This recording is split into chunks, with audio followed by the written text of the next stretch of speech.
Hey guys, welcome back to my channel. It's Robin. Today I'm going to be doing a little chit chat, get ready with me, and the topic today is going to be about my recent pregnancy scare and bacterial vaginosis during pregnancy.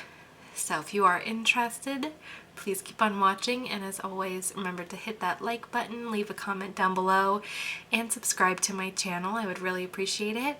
And I will link all the products that I'm using down below in the description box, so you guys can check it out if you're interested.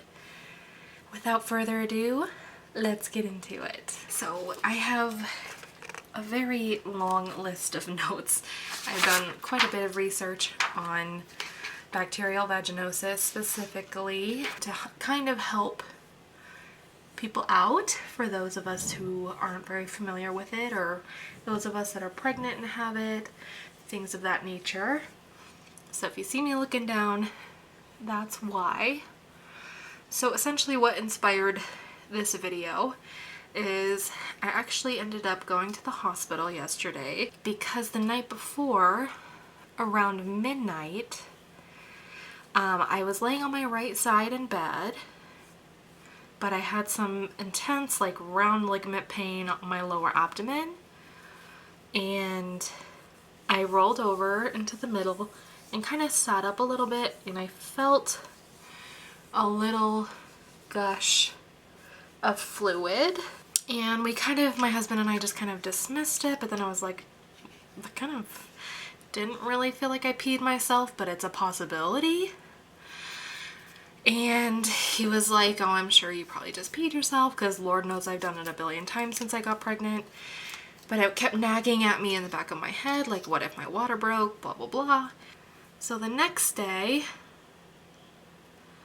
I'm just hanging out with my son at home, and I feel kind of like tightening in my abdomen, and then just like some pain in my lower back. And I was starting to get, a little freaked out, because if it is something serious like my water broke, then I definitely don't want to fool around with it. So I called my doctor, and they were like, yeah, you need to go to labor and delivery right away. Like, if your water broke, you could be prone to an infection. So I went to the hospital that I'm going to be delivering my baby at. And keep in mind, at the time I was only 30 weeks pregnant. So I get to the hospital, they get me all checked in and registered, and they didn't have any triage rooms available. So I actually got to go into like an actual birthing room, which was kind of cool to see, like, for the future. And they hooked me and baby up to their monitors, for contractions, baby's heart rate, my pulse rate, things like that. Took my temperature. Had to wear a mask the whole time, of course. They monitored both of us, and then they came in, asked me what happened. I told them, everything I experienced the night before. And they said, okay, well, we are going to do a swab on you to make sure that your waters haven't broken, and also check for UTI, make sure that you don't have any bacterial infections, STDs, things like that. So they went in with the lovely cold metal, I think it's called a scapula, where they spread open your vagina essentially and check your cervix and everything. And they did a few swabs, and then they sent it off for testing. And the doctor said he would look at one of the swabs under the microscope, because I guess they look, if your water breaks, they look for like a ferning pattern is what he said. So like, I guess almost how a tree branches off.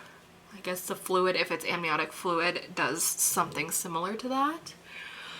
So he came back within about 30 minutes and told me that it wasn't acting the way amniotic fluid would. So he doesn't believe that I have ruptured anything, thank God. And then the other test came back about an hour later after that, and he said everything came back clean, my urine looked good, blah blah blah, but I have bacterial vaginosis. Now with my son, around 12 or 13 weeks, I had it as well, and I was put on antibiotics for it, like they wanted me to do again now. They want me to take Flagyl for 7 days. But with my son, I did 2 rounds of antibiotics and it didn't clear it up at all. So I was not exactly sure that I want to try the antibiotics again because it didn't really do much for me last time. So what I wanted to do was some research, because I didn't really, you know, I've heard of BV before, but didn't really know what it is or why I keep getting it. So I did some research, and basically what it is, it's an infection of the vagina, and it results from the change in the normal balance of bacteria. And about half of women that get diagnosed with it don't have any symptoms, and I would be a part of that 50% because I had no idea, had no symptoms whatsoever. And they say that the common symptoms are like when you pee it burns, or when you're after sex it kind of smells like fishier than normal. You have like a thin white, gray, or green discharge, and some itching. So I don't know about y'all, but for me personally, like after sex it doesn't ever really smell super pleasant down there, but that's kind of just typical for me. Not something that is unusual. So I really wouldn't say that I had any symptoms. I'm not itchy, not super smelly, like having weird discharge. I'm just having the normal, like the white creamy leukorrhea. So I wouldn't have known at all if they didn't test me for it. But then I kept researching, and basically it says what causes it is when your lactobacillus levels drop, more bad bacteria move in. And people who are sexually active, or women I should say, who are sexually active, who smoke, or who douche, are at a higher risk of getting it. And then while you take this medicine for 7 days, you're not supposed to have intercourse, because apparently it can be passed from, like, it's not a sexually transmitted disease, but apparently it can be passed during sex. Like if we have sex, I take the medicine, my husband still has it around his, you know, penis or whatever, it can just pass it back and forth to me. Men can't actually get it apparently because they don't have to worry about pH imbalance, things like that. But from further research, and I'll get into that later, they can give it to you. It says even after BV gets treated and goes away, it is very likely to come back, and then you'll have to take the medicine for longer. Which in my first pregnancy, it came back right away. That's why I'm like, do I actually need to take this medicine? Or like, I don't know. I feel like I just perpetually have BV because I mean my husband hasn't been treated for it, which if men can give it to us, they probably should be treated for it too. Don't you think? But I digress. The complications when you have BV, especially while pregnant, is a premature or low birth weight baby. Now with my son, he was premature, but I was induced because I had preeclampsia. So I had high blood pressure and I had protein in my urine. Not really, I don't believe that has anything to do with, you know, bacterial vaginosis. And he would have stayed in there longer, but because of the preeclampsia, I had to be induced, and he was born at 37 weeks, but he was 6 pounds, which is right on target for his gestational age. It also says that women who have BV have higher risk of getting STDs and less success with fertility treatments and the potential for pelvic inflammatory disease. For me personally, I have only slept with one man for 4 years, and that would be my husband. And what they're saying in this research is that you are more likely to get it if you have a new sex partner or multiple sex partners. And they recommend using a condom, you know, the huge. I don't think that's necessarily, I mean, it's probably valid advice, but in my personal experience, I don't have multiple sex partners. I don't have a new sex partner. Like, I've had the same one for 4 years and I've still gotten it repeatedly. We don't use condoms though, which, I mean, we're married, so I never felt the need to, and when I wasn't trying to get pregnant, we were on birth control, so that's something to think about, but honestly, highly unlikely that we're actually going to use condoms.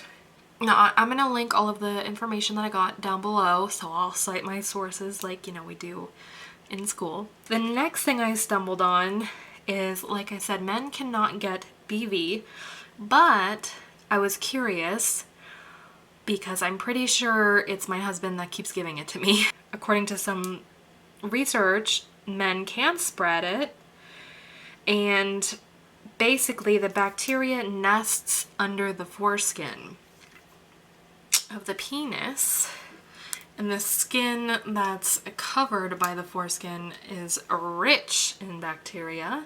According to one of the studies that this website conducted, the BV occurrence seems to be directly related to the composition of penile microbiota. Microbiota, I don't know. So basically, either the bacteria from the penile microbiota are directly transmitting this during sexual intercourse, or they disrupt the vaginal flora over time, and that's how it's, you know, given from male to female. I do believe that, you know, having sex with my husband causes it, and I also just kind of feel like I'm going to perpetually have it because, like, it's very odd to me that if a man can spread it to me, why they wouldn't treat my husband too.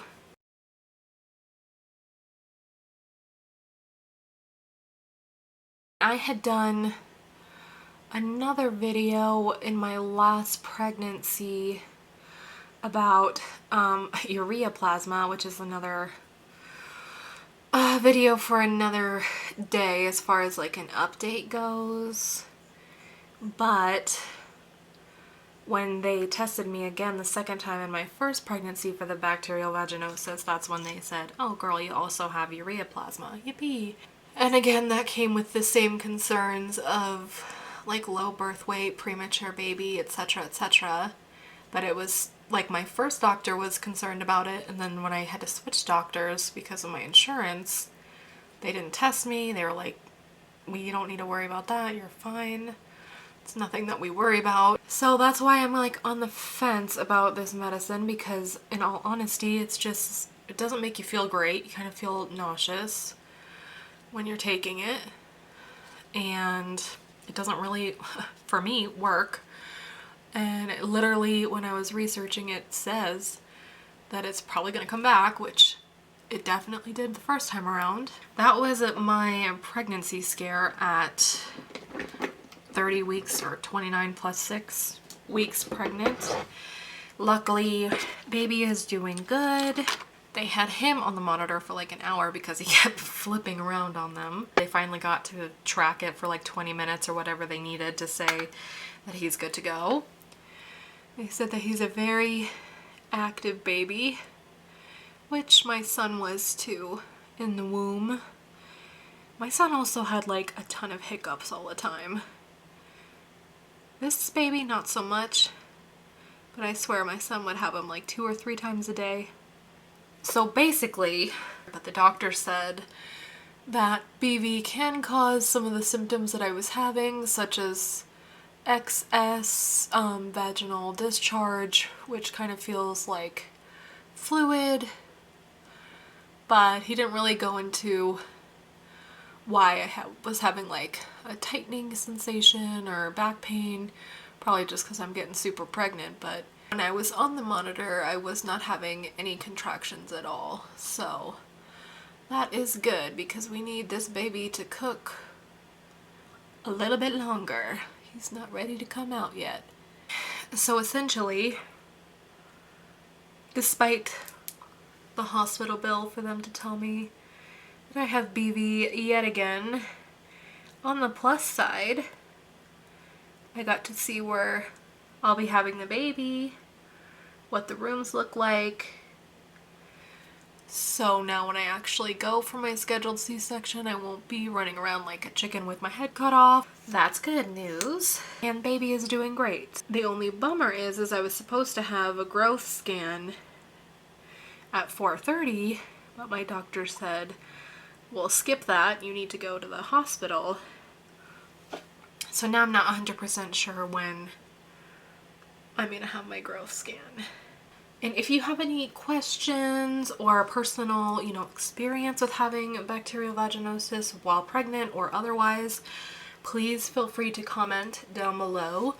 Let me know how it worked out for you, because I am honestly on the fence about taking the antibiotics. I really am. It just kind of almost seems like an unnecessary thing to do. More medicine that is in my body, and I don't really like it for a baby, but obviously it's safe or they wouldn't have prescribed it. It's just, like I said, from my experience, it didn't work for me. I had it again, and I don't really feel like being on a month's worth of antibiotics for it to potentially still come back again. But I would love to hear if anybody was treated for it and actually, it actually worked for them, or if there are other similar stories where it just didn't work at all. Alrighty, so we are all finished with this makeup look and with my story time / informational video. Hopefully me sharing my experience with getting diagnosed with bacterial vaginosis was helpful, informative, and you guys enjoyed it with a little side of makeup. Who doesn't like to talk about bacterial infections while doing their makeup? I mean, come on.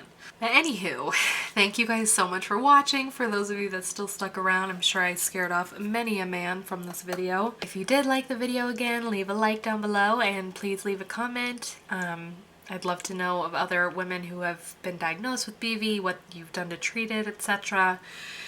What's worked, what hasn't worked. And also, if you'd like to, please subscribe to my channel. I'd really appreciate it. And thank you guys again for watching. I hope you have a great rest of your day. Bye!